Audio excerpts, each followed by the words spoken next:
मंच पर उपस्थित सभी अतिथिगण महानुभाव, मंच पर उपस्थित सभी अतिथिगण महानुभाव, आदरणीय भ्राता कोतवाल जी तथा औरंगाबाद सब जोन की हमारी परम श्रद्धेय आदरणीय शीला दीदी जी, आदरणीय शांता दीदी जी, सभी समर्पित हमारी बहनें तथा इस दैवी परिवार में मेरे सभी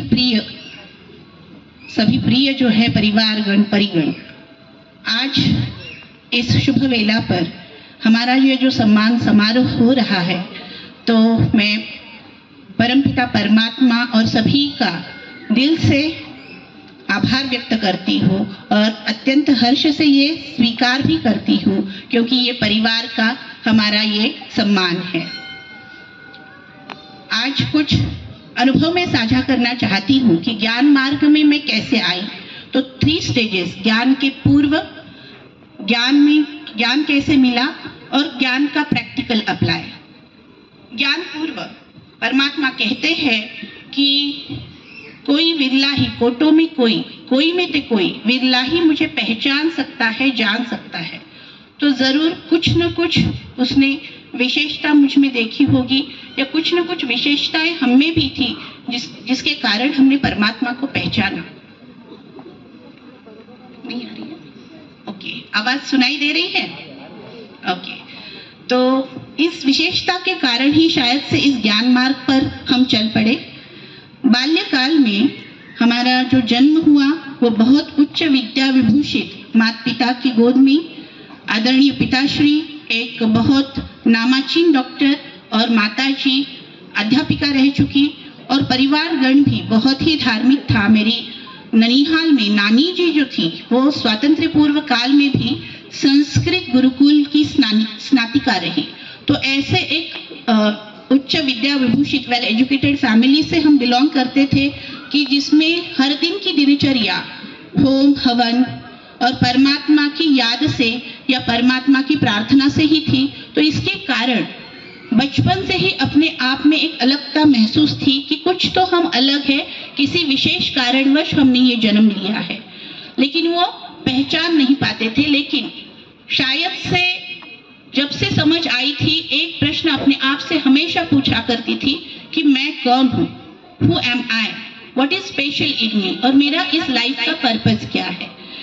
और इसी रीति से एकेडमिक में भी कहे तो स्कूल कॉलेजेस में हर एक प्रतियोगिता में, हर एक एक्टिविटी में, एकेडमिक्स में एक्सेलेंस पाना ये जैसे जिद थी, ये जैसे जुनून सवार था। और इसके कारण स्पोर्ट्स एक्टिविटी जैसे वल्लखांब कहो, एनसीसी कहो, कराटे कहो, हर एक में अचीवमेंट प्राप्त करते जाना ये जुनून सवार था। और एकेडमिक्स में भी 10th मेरिट हासिल करी हुई थी।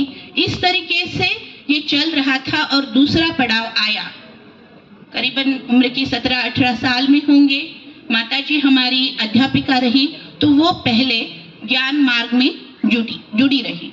और उनके साथ सेंटर पे जाना सिर्फ जिज्ञासावश या कुछ प्रतिप्रश्न करने हेतु, कि दीदियों से कुछ तार्किक लेवल की प्रश्न उत्तर हम करते रहे। समझ में नहीं ये था कि ये भगवान का मार्ग है, लेकिन बहुत सारे प्रश्न मन में था। और उसी समय शायद से ग्रेजुएशन के फर्स्ट ईयर में हमारी सहाध्यायी और बहुत सिंपल लाइफस्टाइल वाली, लेकिन एक जिसे कहेंगे रूहानियत उनके जीवन में थी, ऐसी हमारी सहाध्यायी स्वाति जी रांदड़, उनसे मुलाकात हुई।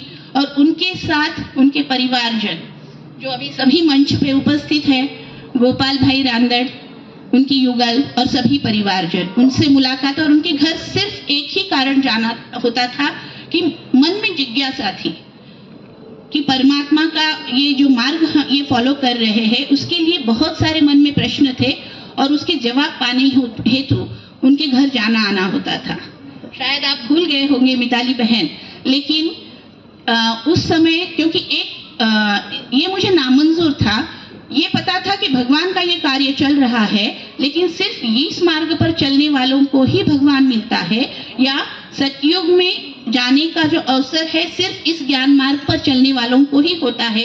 इसके लिए इस फिलोसॉफी को मैं नामंजूर थी। तो उस वक्त मिताली जी आपने जो डिस्कशन में कहा था, ये आज भी करीबन 30 साल पूर्व ये आपने ये कहा था, वो आज भी दिलो दिमाग पर छपा हुआ है कि आपने कहा था कि महाभारत में कौरव और पांडव, कौरव में भी ज्ञानी महाज्ञानी थे और पांडवों में भी शायद थे, लेकिन कौरवों में ज्यादा थे, लेकिन फिर भी उनका पराजय निश्चित था, क्योंकि असत्य का साथ उन्होंने दिया और भगवान को उन्होंने नहीं पहचाना।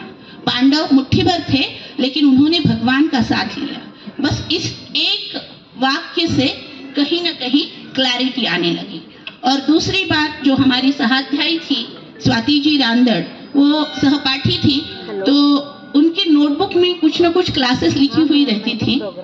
तो दादी प्रकाश मणि जी का कुछ क्लास था और एक वाक्य जो बहुत टच करके गया कि अगर रोना हो तो राजयोगी का टाइटल उतार दो। इस एक वाक्य ने कि मुझे अब राजयोगी बनना है, इस वाक्य ने ज्ञान मार्ग पर चलने के लिए मुझे प्रेरित किया। तो ऐसा कहा जाता है कि ब्रह्मा कुमारीज में प्रजापिता ब्रह्मा के मुख कमल द्वारा जन्म हुए हम ब्राह्मण हैं। तो इसी रीति से मेरे इस ब्राह्मण जीवन को जन्म देने वाले रांदड़ परिवार का भी मैं शुक्रगुजार हूँ। और अभी जब ज्ञान में चलते थे तो सबसे बड़ा जो पेपर है मैं जो आपके साथ साझा करना चाहती हूँ, करीबन 2008 में तन की एक बीमारी का सामना हुआ, ब्लड कैंसर जैसी बड़ी बीमारी के साथ सामना हुआ। और जब परिस्थिति आती है तो तन मन धन जन सबकी परीक्षाएं होती है। तो तन की ये बीमारी थी, बहुत शॉर्ट में कहूंगी कि शरीर में रक्त की पेशियां बनती तो थी लेकिन ब्लास्ट हो जाती थी। तो उस वक्त बोन मैरो ट्रांसप्लांट का निर्णय लिया गया, लेकिन मृत्यु भला लेकिन ट्रीटमेंट नहीं हो, ऐसी वो भयानक अवस्था थी। क्योंकि हर एक कर्मेंद्रिय ने जैसे मेरी परीक्षा ली, उस वक्त इस ज्ञान मार्ग का पहला लेसन, आप कौन? मैं आत्मा हूँ, इस कर्मेंद्रियों का राजा, कर्मेंद्रियों की मालिक। तो उस बीमारी में हर रोज जैसे मेरा कॉन्वर्सेशन चलता था अपने ही बॉडी के साथ कि मैं मास्टर रचयिता हूँ और शरीर मेरी रचना है, तो मैं रचयिता फिक्स करूंगी कि कब मुझे ये बॉडी छोड़नी है, न कि शरीर फिक्स करेगा। तो ये शायद से कॉन्वर्सेशन से एक आत्मिक बल मुझ में जागृत हुआ, जिसके कारण इस तन की बीमारी को बहुत इफेक्टिवली सक्सेसफुली मैं उसके ऊपर आ चुकी।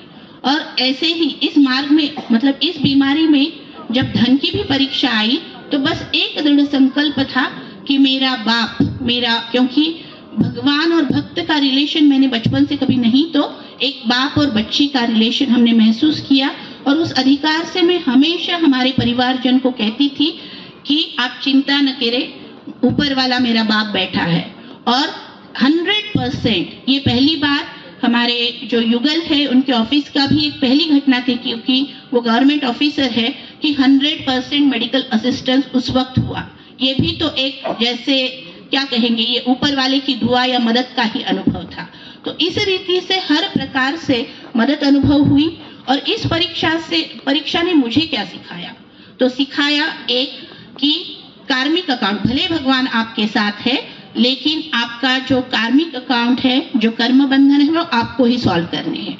दूसरा, ड्रामा कल्याणकारी है, भगवान की छत्र छाया आपके साथ हमेशा है और विजय आपकी निश्चित है।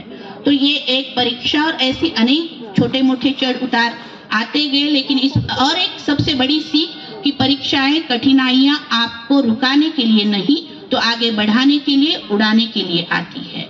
बस यही अनुभव आपके साथ साझा करते हुए, बस एक बल एक भरोसा, हम चलते रहे, विजय हमारी निश्चित है। इसके साथ ही मैं अपने वाणी को विराम देती हूँ। धन्यवाद।